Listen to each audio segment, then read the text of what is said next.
নমস্কার, চলে এসেছি একটা রেসিপি নিয়ে।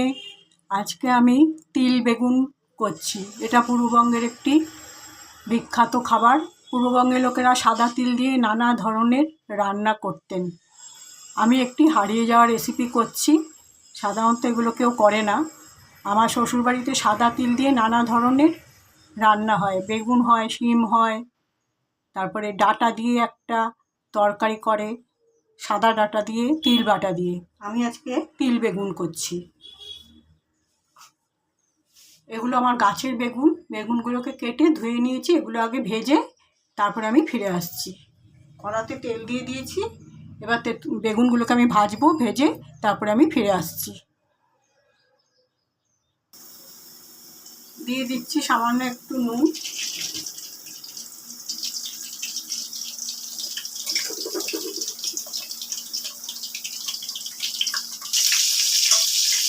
আদা তিল মিক্সিতে পেস্ট করে নিয়েছি। এর মধ্যে নুন আর কাঁচা লঙ্কা দিয়ে দিয়েছি। মিক্সিতে পেস্ট করে নিলাম। এটা খুব মিহি পেস্ট করবেন। সাদা তিল শরীরের পক্ষে খুবই ভালো। আমি খুবই বেশি পরিমাণেই খাই।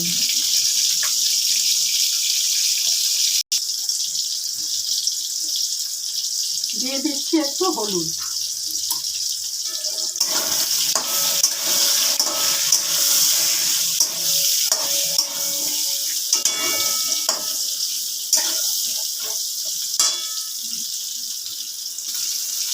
বেগুনগুলো ভাজা হয়ে গেছে। এবার আমি এগুলো তুলে নিচ্ছি।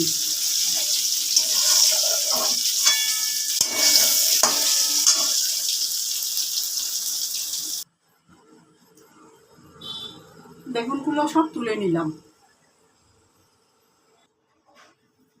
দিয়ে দিচ্ছি একটু কালো জিরে ফোড়নে।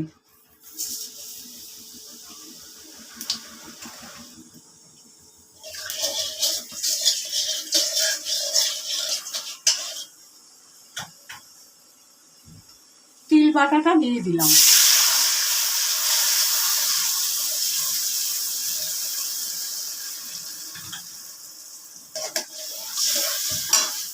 তিলের মধ্যে নুন এবং কাঁচা লঙ্কা দেওয়া আছে। এখন আর দেব না কোনো ঝাল বা ঝাল লঙ্কা। তিল খুব ঠান্ডা শস্য, সেই কারণে এর মধ্যে আমরা একটু ঝাল কম দিই।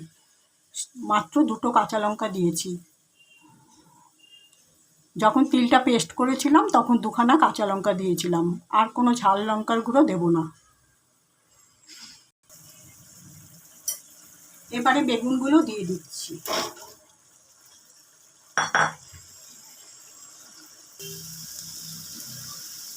তিল বেগুন রান্নাটা আমার কমপ্লিট হয়ে গেছে। দিয়ে দিচ্ছি একটা গোটা কাঁচা লঙ্কা। এখন আমি গ্যাস নিভিয়ে দিচ্ছি। রান্নাটাকে স্ট্যান্ডিং টাইমে রেখে আমি ফিরে আসছি।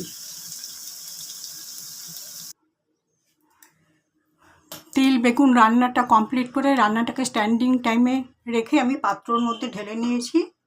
দেখুন এরকম হয়েছে। আপনারা অবশ্যই যারা পোস্ত খান, পোস্তর পরিবর্তে সাদা তিল দিয়ে রান্না করবেন।